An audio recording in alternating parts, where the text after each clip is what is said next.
आउज़ुबिल्लाहिस्समीम अस्सलाम वालेकुम। कैसे हैं आप सब? मैं उम्मीद करती हूँ कि आप सब खैरियत से होंगे और ईमान की बेहतरीन हालत में होंगे। यहाँ जी बच्चों को स्कूल भेजने के बाद मैं अपने लिए नाश्ता बना रही थी और आज मेरा अंडा खाने का मूड नहीं था, तो मैंने कहा कि अंडा स्किप करते हैं और आज कुछ हेल्दी खाते हैं। तो मैं यहाँ बना रही हूँ जी अपने लिए पालक का पराठा। मैंने पालक को किचन सीज़र के साथ बारीक बारीक काट लिया था अच्छे तरीके से धोने के बाद। उसके बाद मैंने इसमें डाला जी नमक और लाल मिर्च। उसके बाद मैंने इसको मिक्स किया और मैंने रोटी बेल के उसके ऊपर पत्ते की शेप देके पालक डाल दी अंदर, और अब मैं इसको बेल के पराठा बना लूँगी।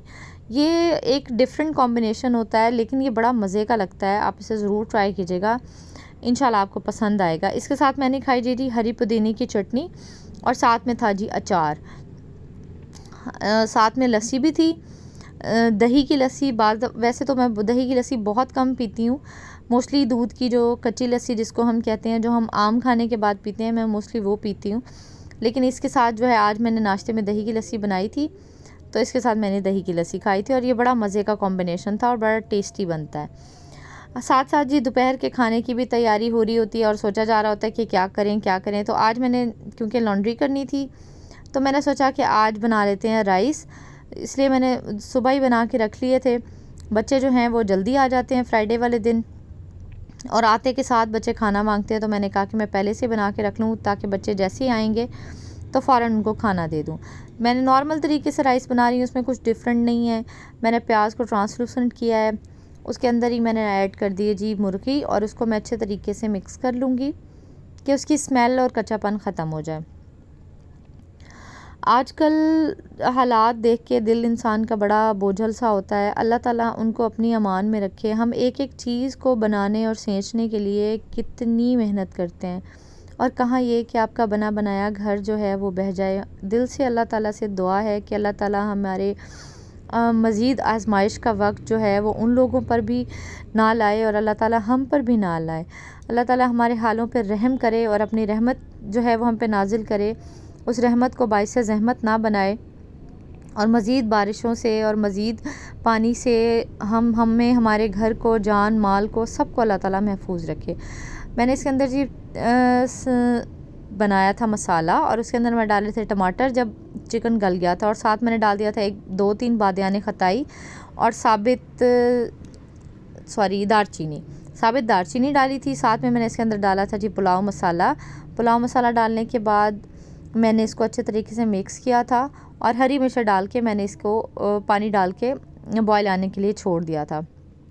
जैसे बॉयल आया मैंने इसके अंदर राइस ऐड किए।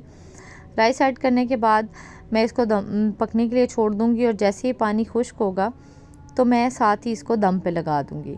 दम लगा दिया था मैंने पानी खुश्क होते ही राइस का, और साथ ही आपको देखें कि दम का वक्त मैंने थोड़ा सा इसमें फूड कलर भी ऐड किया था और लीमू भी ऐड किया था। लीमू ऐड करने की टिप ये है कि आपका जो चावल है, एक तो वो जुड़ता नहीं है, वो खड़ा खड़ा रहता है। मतलब देखें, अब कहीं से भी चावल जो है वो जमा नहीं है, वो जुड़ा नहीं है, वो बिल्कुल अलग अलग खिले खिले चावल होते हैं। उसके बाद जी मैंने आपको बताया कि फ्राइडे है, और फ्राइडे वाले दिन जी मैं करती हूँ प्रॉपर तरीके से डीप क्लीनिंग, प्रॉपर तरीके से सफाई करती हूँ हर कोने और खुदरे की, ताकि आगे होता है सैटरडे और बच्चों और हस्बैंड की छुट्टी होती है, तो मेरी कोशिश होती है कि मैं बाकी वीक के जो डेज़ हैं वो मैं डीप क्लीनिंग ना करूं, बस ऐसे सरफेस की क्लीनिंग कर लूं और वही काफ़ी हो जाती है। लेकिन हफ्ते में एक दफ़ा मैं प्रॉपर तरीके से, और वो मोस्टली फ्राइडे का दिन होता है, क्योंकि सैटरडे वाले दिन मैं डिटेल में काम नहीं करती, बच्चे घर होते हैं, तो ज़रा थोड़ा सा जो है वो गैप आ जाता है, बंदा प्रॉपर तरीके से काम नहीं कर पाता। खैर जी, मैंने कमरे की सारी झाड़ू लगा ली थी। ये फर्शी शीट बिछी हुई है मेरे रूम के अंदर, और जब से मैंने ये बिछाई है ना, यकीन करिए मेरी ज़िंदगी में सुकून आ गया है। छोटे बच्चों के साथ आपके कमरे में अगर कारपेट होता है तो आप उस कारपेट को बिल्कुल भी हैंडल नहीं कर सकते। बच्चे पानी गिरा देते हैं, बच्चे दूध गिरा देते हैं, बच्चे खाना गिरा देते हैं, तो बहुत मुश्किल हो जाती है। जब से मैंने ये फर्शी शीट बिछाई है ना, यकीन करें मुझे ज़िंदगी सुकून में आ गई है। आराम से मैं इसके ऊपर से ये येलो वाला झाड़ू देती हूँ, उसके बाद मैं इसके ऊपर फ़िनाइल वाली टाँकी लगाती हूँ, और मेरा कमरा बिल्कुल नीट क्लीन हो जाता है। अच्छा जी, साथ साथ सफाई करते करते मैं आपसे शेयर करती हूँ कि मैंने अपनी 10 साल पुरानी काम वाली मेड को क्यों हटाया।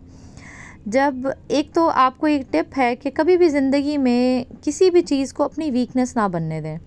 हमेशा अपनी वीकनेस को अपने तक रखें, अगर कोई आपकी ऐसी वीकनेस है भी सही तो।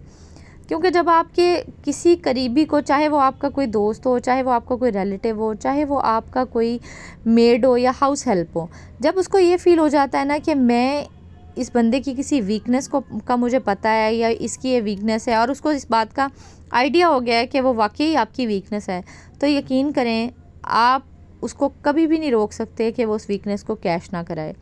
10 साल पुरानी मेरे पास मेड थी, और ये मैंने उसकी और उसने मेरी हर तरह से हेल्प भी की, ख्याल भी रखा, वो भी ख्याल करती थी, मैं भी ख्याल करती थी। लेकिन at the end of the day जब बिहेवियर में चेंज आना शुरू हुआ ना, मुझे एक वक्त पे फ़ील होना शुरू हो गया था कि शायद उसको लगने लग गया कि उसके बगैर हमारा गुजारा नहीं है। एक लिहाज से ये बात सही भी थी कि जब आपको इतने टाइम से कोई आपके पास होता है ना, तो आप बिल्कुल डिपेंड करना शुरू कर देते हैं उसके ऊपर। मैंने उसको काफ़ी अटैच रखा, फैमिली मेम्बर्स की तरह से ट्रीट किया।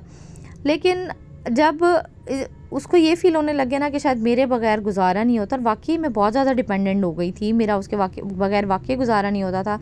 अब आके जब उसको ये फ़ील होने लग गया कि वो मेरी ज़रूरत बन चुकी है, तो उसने इस चीज़ को कैश कराना शुरू कर दिया। मतलब उसने 15 दिन बीच में छुट्टी करनी, और फिर उसने नहीं आना, और मैं इस चीज़ से बड़ी डिस्टर्ब हो जाती थी कि मेरी एक प्रॉपर तरीके की रूटीन बनी हुई है, और उस रूटीन के अंदर मैं अगर ज़रा सा भी कोई गैप आता था तो मेरी रूटीन बड़ी डिस्टर्ब हो जाती थी। मैंने घर के साथ साथ बाहर की भी बहुत सारी चीज़ें मैनेज करना होती थी, बच्चों को भी मैनेज करना होता था। तो इन सारी चीज़ों को देखते हुए एक दिन मैंने उसको जब उसकी 15 दिन की छुट्टी होती थी और उसने 15 दिन आना होता था, तो मैंने उसको एक दिन कह दिया, मैंने कहा कि अब मज़ीद मेरी हिम्मत जवाब दे गई है, तो अब बस करो। फिर जब मैंने उसे हटा दिया तो बाद में उसने बहुत दफ़ा कहा कि मैंने आना है, मैं इतने साल पुरानी हूँ, मैंने आना है और मैं करना चाहती हूँ। लेकिन मुझे आइडिया हो गया था कि मुझे अब इस चीज़ को अपनी वीकनेस नहीं बनने देना। और अल्हम्दुलिल्लाह एक पहला महीना मेरे लिए मुश्किल था। इन सारी चीज़ों को, आपको पता है छोटे बच्चों के साथ ये सब कुछ मैनेज करना बड़ा मुश्किल हो जाता है। अल्हम्दुलिल्लाह सुम्मा अल्हम्दुलिल्लाह मैंने ये सारी चीज़ें मैनेज की। पहला महीना मैंने बड़ा टफ़ गुजारा, मेरे लिए बहुत मुश्किल, क्योंकि आप देखें कि आप सिर्फ़ एक किचन तक महदूद होते हैं और घर के बाहर के काम कर रहे होते हैं, ग्रॉसरी कर रहे होते हैं, बच्चे पढ़ा रहे होते हैं, बहुत सारी चीज़ें ऐसी और साथ साथ कर रहे होते हैं। तो आप एकदम से जब आपके ऊपर बर्डन पड़ जाता है ना, तो आपके लिए बड़ी मुश्किल होती है। मैं आपको भी यही सजेस्ट करूँगी कि मेड्स के ऊपर डिपेंड करें, लेकिन इतना डिपेंड ना करें कि अगर आपको वो ना हो तो आपका उनके बगैर गुजारा ना हो।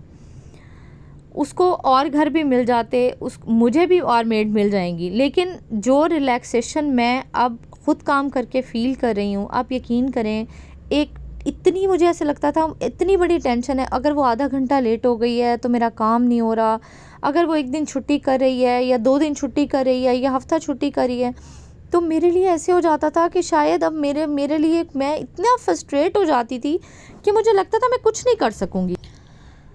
तो बस ये मैंने जब ये डिसीजन लिया कि मैं अब हाउस हेल्प नहीं रखूँगी और मैं अपने सारे घर के काम खुद ही मैनेज करूँगी, तो मेरे लिए आप यकीन करें ये डिसीजन लेना बड़ा मुश्किल था। और साथ ही जो मेरे आसपास मेरे हस्बैंड थे, मेरी मदर इन लॉ थी, सब लोग सिर्फ आपको ये प्रेशराइज़ करते हैं, आपको देख भी रहे होते हैं कि आप कितने स्ट्रेस में हैं या आप मेंटली किस फेज़ से गुजरे हैं, लेकिन उनको ये नज़र आ रहा होता है कि शायद किसी एक बंदे का घर में आना और हाउस हेल्प जो है वो आपको सिर्फ रिलैक्स करने के लिए आती है। वैसे तो इंसान यही सोच के हाउस हेल्प रखता है कि इंसान के ऊपर बर्डन नहीं पड़ेगा और वो बहुत सारी चीज़ों में रिलैक्स हो जाएगा, लेकिन वो वक्त नहीं है। अब वक्त गुज़र चुका है, अब चीज़ें बदल चुकी हैं। आप सिंसियर हाउस हेल्प ढूंढ लें और कोई आपको मिल जाए, ये आपकी लक होती है।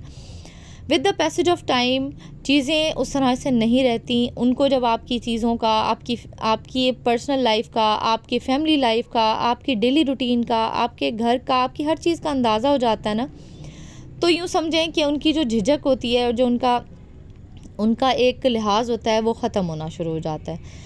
मैं इन सारी चीज़ों को फ़ेस कर चुकी हूँ और मैं आपको भी ये सजेस्ट करूँगी कि बिल्कुल डिपेंड ना करें।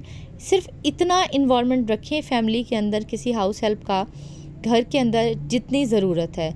ज़रूरत से ज़्यादा अपनी वीकनेसेस मत दें, ताकि कल को आप ब्लैकमेल ना हों और अगर आपको उनके बगैर रहना पड़े तो आप इतने स्ट्रॉन्ग हों कि आप सर्वाइव कर सकें। तो अल्हम्दुलिल्लाह जी मैं सर्वाइव कर रही हूँ, और यकीन करें इतना कोई मुझे लग रहा है कि मेरा कोई बहुत बड़ा स्ट्रेस था जो मेरा रिलीज़ हो गया, और मैं बहुत रिलैक्स हो गई हूँ अल्हम्दुलिल्लाह। हर चीज़ मैनेज हो रही है, सब काम वक्त पे हो रहे हैं, और बच्चों को भी वक्त मिल रहा है अल्हम्दुलिल्लाह सुम्मा अल्हम्दुलिल्लाह। तो मैं आपको भी ये सजेस्ट करूँगी कि जो गलतियाँ मैंने की हैं वो बिल्कुल आप मत करें, और अल्लाह ताला सबको अपनी हिफ्ज़ व अमान में रखे, और अल्लाह ताला सबको स्ट्रॉन्ग बनाए कि आप अपनी लाइफ में मुश्किल डिसीजंस ले सकें। खैर जी, अब रात का खाना बन रहा है और मैं यहाँ बना रही हूँ जी होममेड नगेट्स के साथ टोटिया रैप्स। इसकी इंशाल्लाह रेसिपी मैं आपसे जो है वो मील प्लानिंग में शेयर करूँगी नगेट्स की। और मैंने नगेट्स फ्राई किए और वेजेस डाल के, सॉसेस वगैरह डाल के मैंने उनको रैप कर दिया है। ये था जी मेरा आज का व्लॉग। उम्मीद करती हूँ आपको पसंद आया होगा। मेरी तरफ से अल्लाह हाफ़िज़ जी, बहुत ख्याल रखिएगा अपना। Bye bye.